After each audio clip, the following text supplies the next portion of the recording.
welcome back to my channel. Today's video is going to be a wrap up of 2024, a flip through of my 2024 reading journal, and then some videos of me setting up my 2025 reading journal. This video will also include my top 10 reads of the year. One of my spreads in the 2024 journal was like a book of the year spread, and it divided the books up and it came up with like the best book of the year, so I'll also share that. I've got my 2024 journal so that we can flip through that, see what I liked about that, what spreads I kept and what I changed. I really hope you enjoy looking through the journal as much as I enjoyed creating it, and how much I'll hopefully enjoy using it. This is also not the first reading journal I've done. Obviously I've mentioned I've got the 2024 one, but I also had a reading journal in 2023, so I may insert a clip of that as well, but that is a very like basic journal compared to what I've set up for next year and for what I used last year. So as this video is all about reading journals, I thought I'd get out all of the different reading journals I have, which is quite a lot, including next year's, well, this year's, because it's actually the 1st of January today. This is my stack of reading journals. We have got my reading journal from 2023, which is very basic compared to what I do now, and everything is also stuck in and cut out from what I've printed. Whereas I've now got a HP Sprocket printer, and yeah, as you can see, the reviews are quite simple. I do kind of like the simplicity of it, but they're quite simple.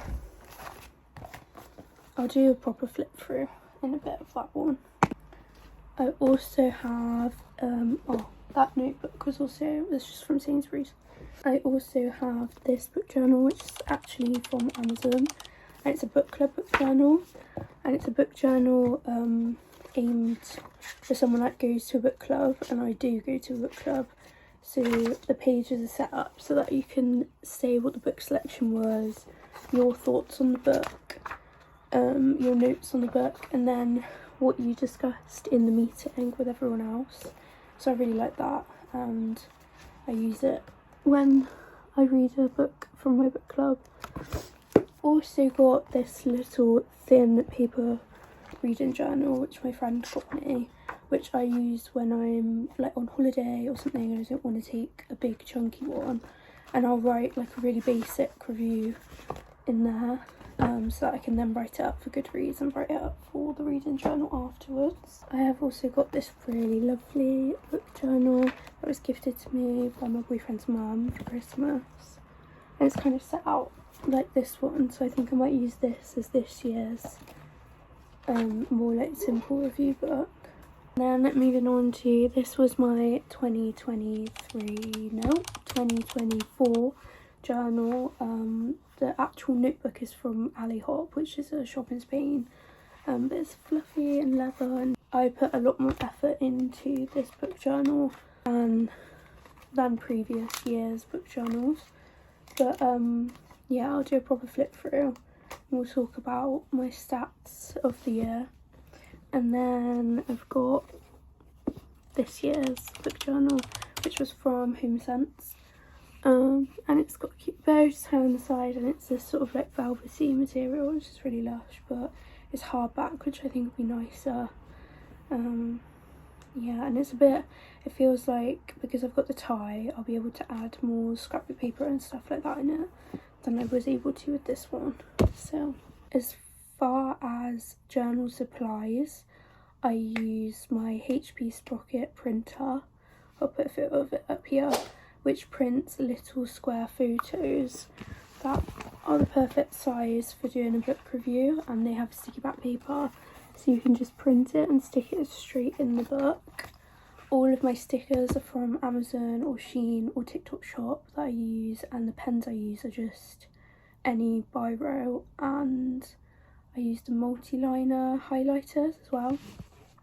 That's about it, and then any other bits are like scrapbooking papers and things are from Amazon. I'm gonna do my sort of 2024 wrap up, what my favourite reads of 2024 were, and then we'll flip through my 2024 reading journal. I have my page that has my book of the year on it, this page, and my favourite book of the whole year was A Court of Wings and Ruin by Sarah J Maas.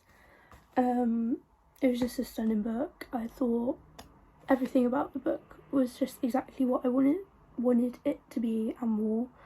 I've also got my 5-star reads page, so every book that I gave a 5-star to in the past year, and they were The Girl in the Mirror by Kathy Glass, which is like a memoir style book. It's sort of like true crimey. It's about a foster child, and it's written as a memoir from the person fostering, which is Kathy Glass, but she changes all the names and everything of the children.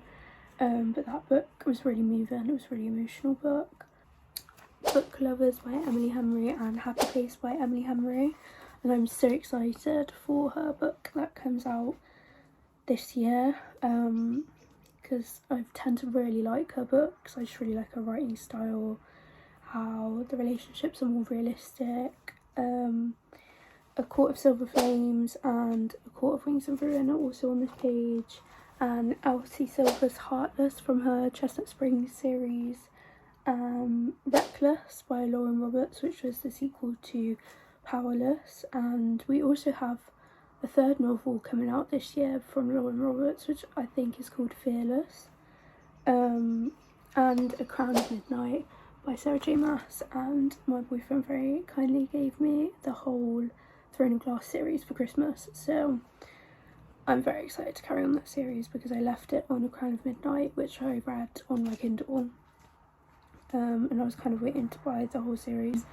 I'm going to film the flip throughs now. I have filmed some time lapses of me doing bits in the 2025 journal.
enjoyed this video.